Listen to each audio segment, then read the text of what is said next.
ఈ వీడియో చూసే ముందు జై హనుమాన్ అని కామెంట్ చేయండి. జనవరి 30 నుండి మాఘమాసం ప్రారంభమైంది. ముక్కోటి దేవతలకు ప్రీతికరమైన మాసం మాఘమాసం. 2025 ఫిబ్రవరి 4 మంగళవారం రోజు రథసప్తమి పండుగ వచ్చింది. రథసప్తమి రోజున చేసే పూజలు వల్ల కోటి రెట్ల పుణ్య ఫలితాలను పొందవచ్చు. సూర్య భగవానుడు పుట్టిన రోజును రథసప్తమి పండుగగా జరుపుకుంటారు. సకల జగత్తుకి వెలుగునిచ్చే సూర్యుడు రథాన్ని ఎక్కి తన దిశ నిర్దేశాన్ని మార్చుకునే రోజే రథసప్తమి. ఇంతటి శక్తివంతమైన రథసప్తమి రోజు మనం కొన్ని నియమాలను పాటిస్తే డబ్బు పరంగా మీ ఇంటికి బాగా కలిసొస్తుంది. కుటుంబ కష్టాలన్నీ తొలగిపోతాయి. రథసప్తమి రోజు ఇంట్లో పూజ ఎలా చేయాలి, పాటించాల్సిన పరిహారాలు ఏమిటి అన్న విషయాల గురించి ఈ వీడియోలో తెలుసుకుందాం. వీడియోని స్కిప్ చేయకుండా చూడండి. ఫిబ్రవరి 4వ తేదీన రథసప్తమి పండుగ వచ్చింది. అత్యంత పవిత్రమైన పండుగలలో రథసప్తమి పండుగ ముఖ్యమైనది. ఎంతో పవిత్రమైన ఈ రథసప్తమి రోజున ప్రతి ఒక్కరూ ఉదయాన్నే నిద్రలేవాలి. ఈ రోజున పొరపాటున కూడా ఆలస్యంగా నిద్రలేవకూడదు. ముఖ్యంగా ఈ రోజున మీ ఇంటి ముందు ఖచ్చితంగా రథం ముగ్గును వెయ్యాలి. రథసప్తమి రోజు ప్రతి ఒక్కరూ తలస్నానం చెయ్యాలి.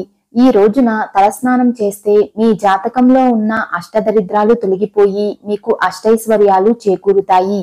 ముఖ్యంగా ఈ రోజు తలస్నానం చేసేటప్పుడు నీటిలో జిల్లేడు ఆకులను వేసుకుని స్నానం చెయ్యాలి. జిల్లేడు ఆకులు అందుబాటులో లేకపోతే చిక్కుడు ఆకులతో అయినా స్నానం చేయవచ్చు. కాబట్టి ఈ రథసప్తమి రోజున స్నానం చేసేటప్పుడు 7 జిల్లేడు ఆకులు కానీ 7 చిక్కుడు ఆకులు కానీ తీసుకుని వాటిని మీ భుజాల పైన ఉంచుకొని స్నానం చెయ్యాలి.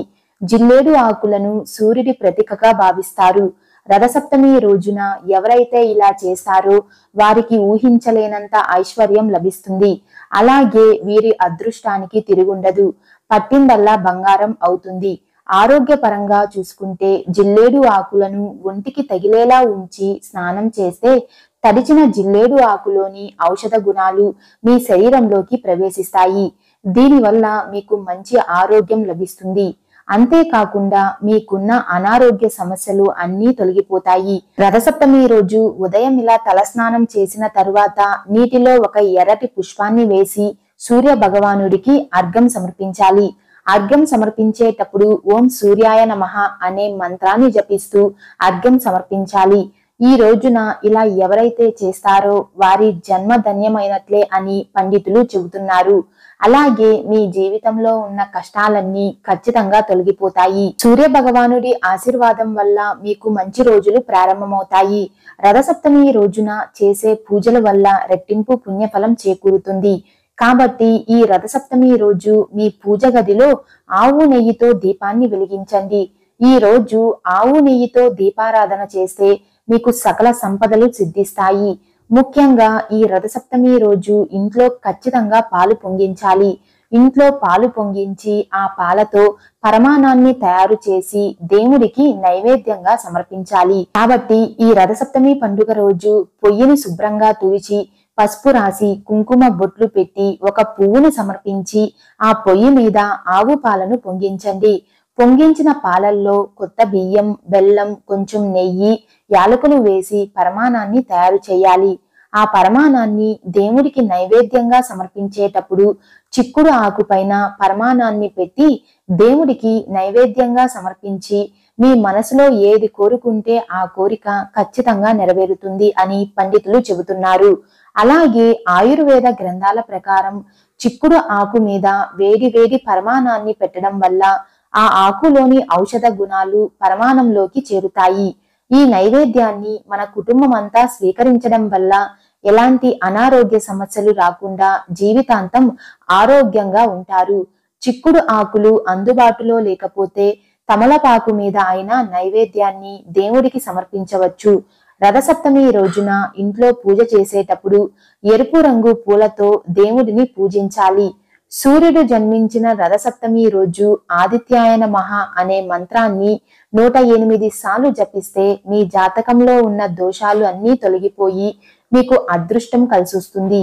మీ ఇంట్లో తులసి మొక్క ఉంటే తులసి కోట ముందు ఒక రథం ముగ్గును వేసి అక్కడ ఆవు నెయ్యితో దీపం వెలిగిస్తే ముక్కోటి దేవతల ఆశీర్వాదంతో డబ్బు పరంగా మీ ఇంటికి బాగా కలిసొస్తుంది. అలాగే జన్మ జన్మలకు సరిపడా ఐశ్వర్యం లభిస్తుందని పండితులు చెబుతున్నారు. లక్ష్మీ కటాక్షం మీ ఇంటిపై ఎల్లవేళలా ఉంటుంది. రథసప్తమి రోజున పొరపాటున కూడా కొన్ని పనులను అస్సలు చెయ్యకూడదు. ఒకవేళ చేస్తే మాత్రం లక్ష్మీదేవి ఆగ్రహానికి గురవుతారు.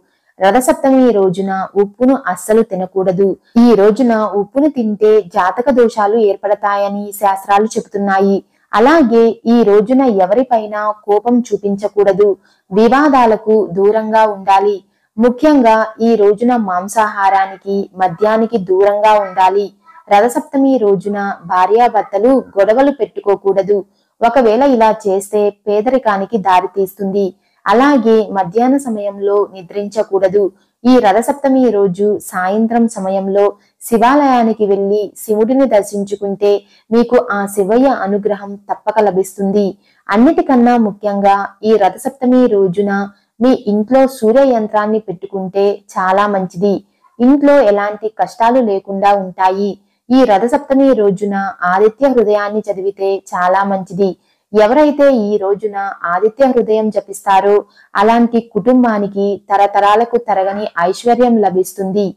ఈ రథసప్తమి రోజున చిమ్మిరిని దానం చేస్తే మీకు సకల శుభాలు కలుగుతాయి. ఈ రథసప్తమి రోజు సూర్యదేవుడు తన శక్తివంతమైన కిరణాలతో తన భక్తులందరినీ ఆశీర్వదిస్తాడని పురాణాలు చెబుతున్నాయి. సూర్యుడి ఆశీర్వాదం మీపైన ఉంటే మీరు జీవితంలో గొప్ప స్థాయికి ఎదుగుతారు. ఎవరి జాతకంలో అయితే సూర్యుడు బలహీనంగా ఉంటాడో వారికి అనేక ఆర్థిక నష్టాలు ఏర్పడతాయి. కాబట్టి ఈ రథసప్తమి రోజు ప్రతి ఒక్కరూ సూర్యదేవుడిని పూజించండి. ఈ రోజున ఎవరైతే సూర్యదేవుడికి అర్ఘ్యం సమర్పిస్తారో, సూర్య మంత్రాలు చదువుతారో వారి జీవితంలో సుఖ సంతోషాలు అష్టైశ్వర్యాలు చేకూరుతాయి. ఈ వీడియో మీకు నచ్చినట్లయితే లైక్ చేసి షేర్ చేయండి. ఇలాంటి మరిన్ని అప్డేట్స్ కోసం మా ఛానల్ ని సబ్స్క్రైబ్ చేసుకోండి.